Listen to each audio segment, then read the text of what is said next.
தேவனுடைய பரிசுத்த நாமத்திற்கு மகிமை உண்டாவதாக. ஆண்டவரும் உலக இரட்சகருமான இயேசு கிறிஸ்துவின் நாமத்திலே உங்கள் அனைவரையும் அன்போடு வாழ்த்துகிறேன்.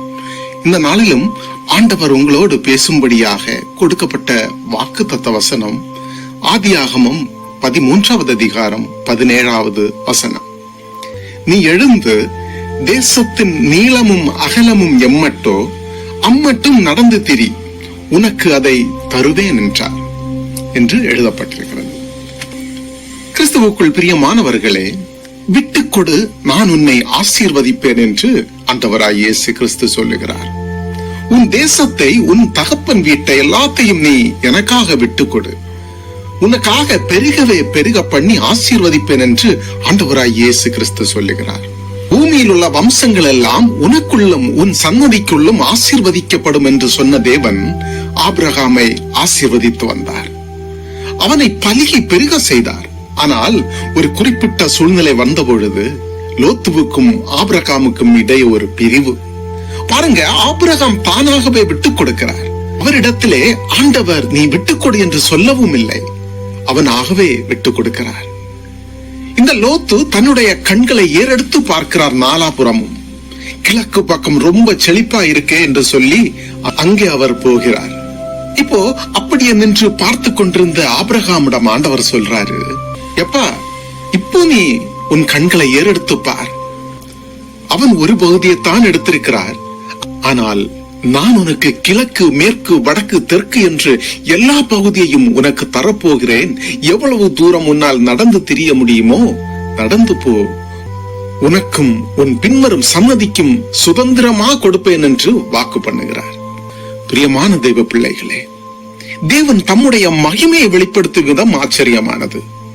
லோத்துடைய எல்லைகள் வழிமுறைக்குட்பட்டது. நாம நிலங்களை வாங்கும் போது அதை அளந்து எல்லைகள் போடுவார்கள். அதுவரைக்கும் தான் நமக்கு சொந்தம், அப்படித்தானே? அதே போலதான் லோத்துடைய எல்லைகளும் அப்படித்தான் இருக்கிறது. ஆனால் இப்போ ஆபிரகாமுக்கு தேவன் தம்முடைய மகிமையை வெளிப்படுத்துகிறாரே, அது எல்லையில்லா ஆசீர்வாதம், முடிவே இல்லாத ஆசீர்வாதம். ஆனால் அவனுக்கு கொடுத்த ஆசீர்வாதம் அது நிரந்தரமானதல்ல. அது தேவ கோபத்திற்கு உட்பட்ட இடம். அது குறிப்பிட்ட நாள்களிலே அது அழிந்துவிடும். ஆனால் இந்த ஆபிரகாமுக்கு ஆண்டவர் தரும் ஆசீர்வாதமோ தேவன் தம்முடைய மகிமையை வெளிப்படுத்தி தேவன் கொடுக்கும் ஆசீர்வாதம். இது நிரந்தர ஆசீர்வாதம்.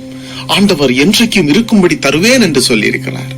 அன்பான தெய்வ பிள்ளைகளே, இந்த நாட்களிலே ஆண்டவர் உங்களுக்கு தரும் ஆசீர்வாதம் அவர் தம்முடைய மகிமையை வெளிப்படுத்தும் போது வரும் ஆசீர்வாதம்.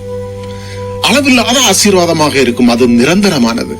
கர்த்தர் விட்டுக் கொடுக்க சொன்னார், நீங்க சமாதானத்திற்காக விட்டுக் கொடுத்தீர்கள், குடும்ப அமைதிக்காக விட்டுக் கொடுத்தீர்கள், குடும்பத்தில் உள்ள ஒற்றுமை குலைந்து விடக்கூடாது என்று விட்டுக் கொடுத்தீர்கள், தேவையில்லாத சண்டைகள் வரக்கூடாது, தேவையில்லாத பிரச்சனைகள் வரக்கூடாது, ஒருபோதும் பிரிவினைக்கு இடம் கொடுக்க கூடாது என்று நீங்கள் நினைத்து விட்டுக் கொடுத்தீங்க. இந்த நல்ல குணத்திற்கு, இந்த நல்ல பண்பிற்கு ஆண்டவர் உங்களுடைய வாழ்க்கையிலே மகிமை வெளிப்படுத்துவார். அளவிட முடியாத ஆசீர்வாதமாக இருக்க போகிறது, நிரந்தரமானதாக இருக்க போகிறது. அப்படியே கண்களை மூடி ஆண்டவருடைய சமூகத்தில் உங்களை ஒப்பு கொடுத்து, உங்களை அர்ப்பணித்து, ஆண்டவரே உம்முடைய மகிமையை வெளிப்படுத்துங்க என்று சொல்லி நம்மிடம் கண்களை மூடி ஜெபிப்போமா? அன்பும் கிருபையும் இரக்கமும் நிறைந்த நல்ல தகப்பனே, ஆண்டவரே, இந்த நாளின் காலை நேரத்திற்காக உமக்கு கொடா கொடி ஸ்தோத்திரம். ஆண்டவர் அப்பா, இந்த நாளிலும் நீர் ஒரு அருமையான வசனத்தை கொடுத்து அதை தியானிக்கும்படியாக செய்த மேலான கிருபைக்காக உமக்கு நன்றி ஆண்டவரே. ஹல்லேலூயா. ஆண்டவரே, இதை கேட்டுக்கொண்டிருக்கின்ற உம்முடைய பிள்ளைகளை நீர் காண்கிறீர் ஆண்டவரே. அவருடைய இருதயத்தின் எண்ணங்களை எல்லாம் நீர் அறிந்திருக்கிறபடியால உமக்கு கொடா கொடி ஸ்தோத்திரம் ஆண்டவரே. ஸ்தோத்திரம் அப்பா. அவர்கள் ஒவ்வொருவரையும் இந்த வார்த்தையினால் ஆசீர்வதிங்க ஆண்டவரே. ஆண்டவரே, உம்முடைய மகிமை உம்முடைய பிள்ளைகளின் மீது வெளிப்படட்டும் அப்பா. அளவில்லாத ஆசீர்வாதமாகவும் நிரந்தர ஆசீர்வாதமாகவும் அவருடைய வாழ்க்கை மாறப்போறதற்காக உமக்கு கொடா கொடி நன்றி ஆண்டவரே. ஹல்லேலூயா. நீர் உம்முடைய பிள்ளைகளின் வாழ்க்கையை பரிசுத்தப்படுத்தி ஆசீர்வதியும். நீர் பெரிய காரியங்களை செய்யும் ஆண்டவரே. உம்மிடத்திலே தாழ்த்துகிறோம். குறை குற்றம் யாவற்றையும் மன்னியும். இயேசு கிறிஸ்துவின் மூலம் ஜெபிக்கிறேன் ஜீவனுள்ள நல்ல தகப்பனே. ஆமேன், ஆமேன், ஆமேன்.